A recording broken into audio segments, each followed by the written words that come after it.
The moment you have all been waiting for, stoichiometry. Come on! Whether you knew it or not, everything that we have been doing this year has been leading up to this moment where we are going to be utilizing molar mass and mole ratios to convert between the masses of different substances in a chemical reaction. Now, let's kind of put this into some different words. And I'm going to be looking at page 94 if you want to flip to page 94 in your workbook and work along with me. Let's first kind of define stoichiometry, or see if we can put this into some other words. So stoichiometry is when we are going to be doing calculations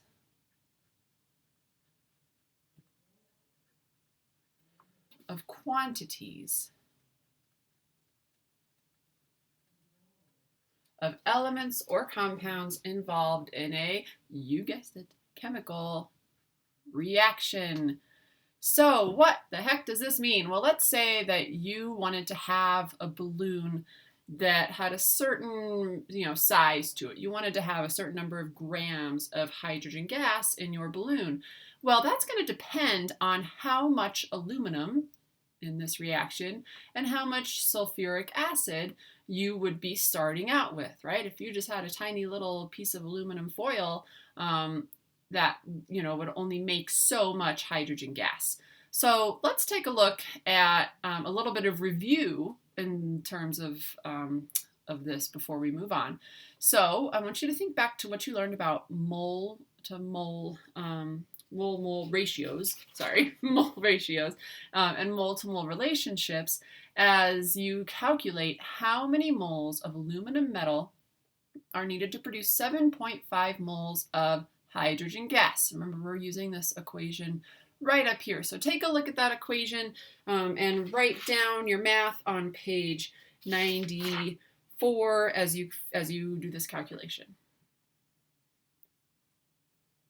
Good. So hopefully you arrived at the answer of 5.0 moles of aluminum. I know some of you are saying, nuh-uh, the answer is 5, not 5.0. Remember, just like Miss Wood said, these sig figs do indeed still matter. So we're always going to look at how many significant figures are in this very first value, and that's how many we need to have in our answer. So if you got a different number and you're not quite sure how we got to 5 or what all of this is about, take a look back at that mole ratios video that was posted earlier in the week, and then also look back at your practice problems on pages 91 and 92. My next question to you is, do you actually have to set it up this way? Yes, indeed you do. I can practically hear some of your eyes rolling all the way back in your head as you say, no, I don't have to set it up this way. I can do easy math and multiply some of this out, and I believe you. However, I want you to trust me that this is going to be an important setup, and hopefully you'll see in the next 10 or so minutes that that is indeed the case. So after we are understanding, since we're understanding how to do mole to mole calculations, now let's talk about something that's a little more practical. Because, if I were to say, hey, I want you to go ahead and measure out 7.5 moles of hydrogen gas or 5.0 moles of aluminum, you wouldn't quite know how to do that. And that's understandable because we don't have a way in the lab to measure out just moles, because moles of a substance, moles are just a number, right? In order for us to actually be able to quantify that in mass, we'd have to do a different conversion. So that brings me to our next question here, and this is the one about halfway down the page. How many grams of aluminum metal are needed to react with 25.0 grams of sulfuric acid? So this looks very similar to the calculation that we just did, except for instead of giving you moles and asking for moles, we are suddenly giving you mass in grams and asking for you to tell us how many grams of another substance we would need. So clearly there's going to be some more steps involved in this.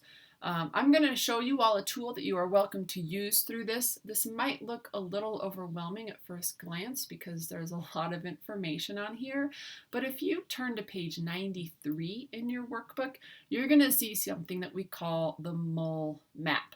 So this mole map, whoa, lots of stuff on here. Don't worry, you don't have to know all of this, but this mole map is going to help us when we're trying to convert between any sort of quantity of substance A in a reaction into moles or any other quantity of substance B in a reaction.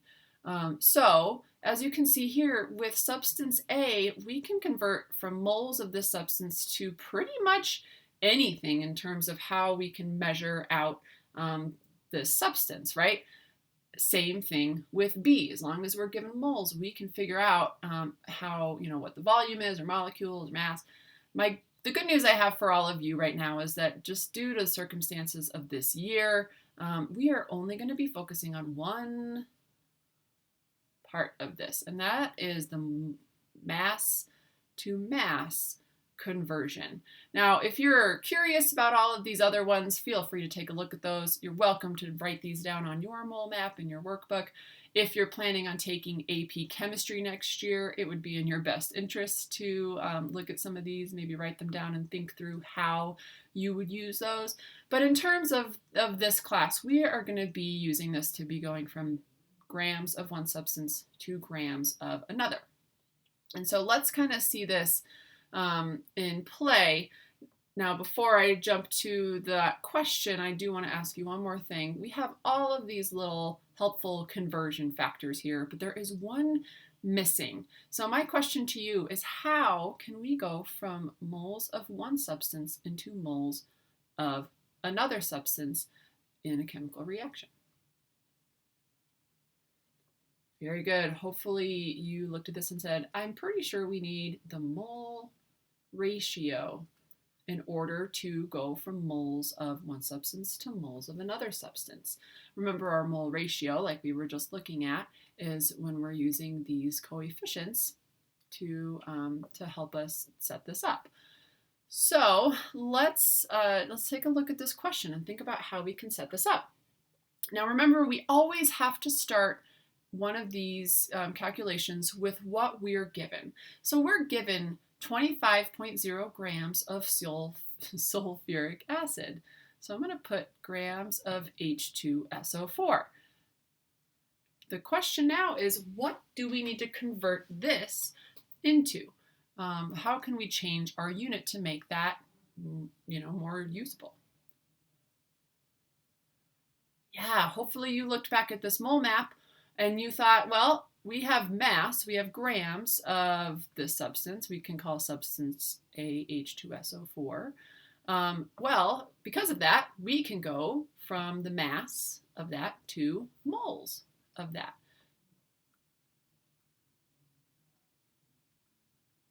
So let's take a look at how we might do that. I'm going to go ahead and start with what I'm given. Always, 25.0 in this case, grams of H2SO4. And then I'm going to multiply by my conversion factor here. What do I need to use here? Very good. We need to use the molar mass of sulfuric acid. So go ahead and calculate out what that is. Yeah, so if we calculate the molar mass of sulfuric acid, we end up with 98.09 grams of H2SO4. And remember that that is the number of grams of H2SO4 present in 1 mole of H2SO4. Very good. We've got one step down. We went from grams of this substance to moles of that same substance. Let's check and make sure that our units cancel. Here we go. We had grams of H2SO4, grams of H2SO4. So now we are in moles of H2SO4.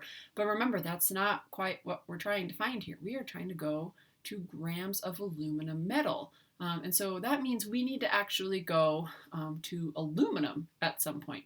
So take a look at your mole map and think about what are we going to be doing right here? What are we converting into next? Very good. So if we look at our mole map, we are at moles of H2SO4. Now we need to go into moles of aluminum. We'll call that substance B in this case. So in order to go from moles of H2SO4 to moles of aluminum, what do we need?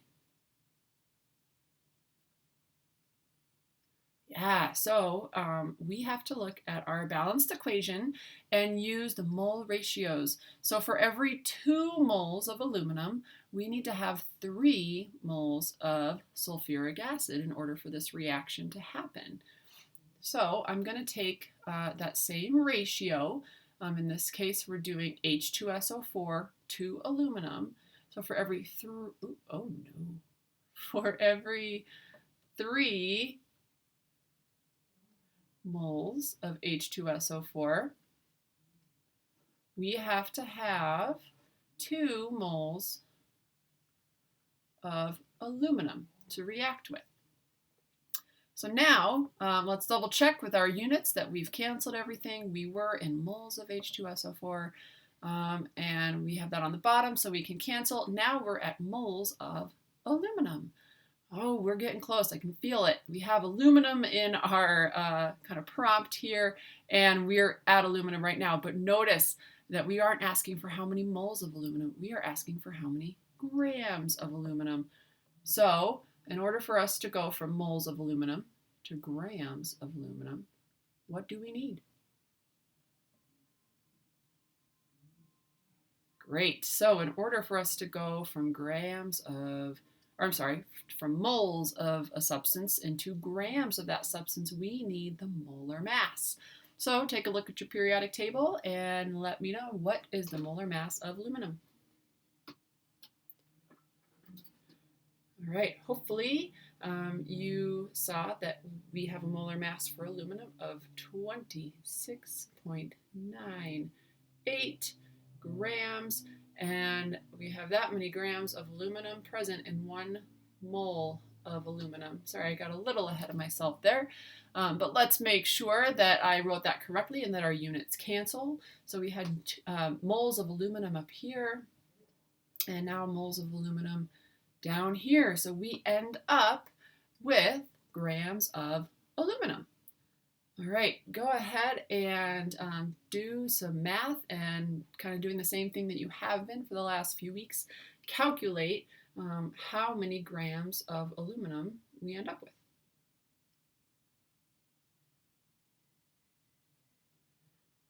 Very good. So hopefully you calculated the numbers on the top. We end up with 1,349 divided by all of the numbers on the bottom multiplied together, so 98.09 times 3. That ends up being 294.27. Still going to carry my unit. This is all going to calculate the grams of aluminum we need for this. So when we divide these two numbers, we end up with 4.58 grams of aluminum. Not 4.6, right? We had 3 sig figs up here, so we need to have 3 sig figs in our answer. Very good. Congratulations, you just did your first stoichiometry calculation. Nice job. Okay, one thing I want to mention before we move on, one of the biggest mistakes that I tend to see students make is that they don't put their mole ratio right here, or that they put their mole ratio here when they're using their molar mass to convert into moles or from moles to grams. Make sure that whenever you write your molar mass, you are writing 1, because that is the mass of 1 mole of that substance. And then whenever we are going from moles of one substance to moles of another substance, this is the only place where you're going to have your mole ratio, which you get from the chemical reaction. Okay, so let's do another one. I'm going to use this same equation, except for now we have 102.2 grams of aluminum metal. And let's figure out how many grams of hydrogen gas can be formed. So go ahead and take a look at your mole map and see what answer you arrive at.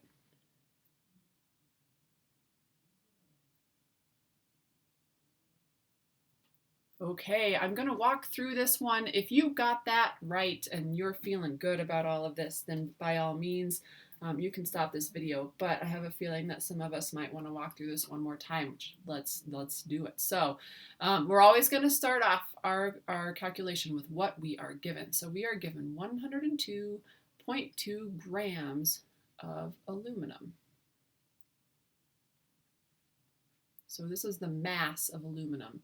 I'm going to go ahead and write grams of aluminum right here. Now, what do we need to go from here? Well, if we're given mass, we have to now convert this into moles. So let's go ahead and do that. In order to do this, we need to know the molar mass, which if we look at the periodic table or at the question that we just did, we know that there are 26.98 grams of aluminum in every 1 mole of aluminum. So we've just converted into moles of aluminum. Great job. Now what do we need to convert into? Well, anytime we have moles of one thing and we're trying to figure out a quantity of something else, we have to go to moles of that other substance. So we're going to go from moles of aluminum to moles of sulfuric acid.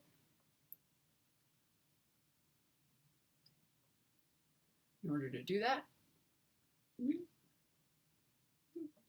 oh, I just made those totally impossible to see.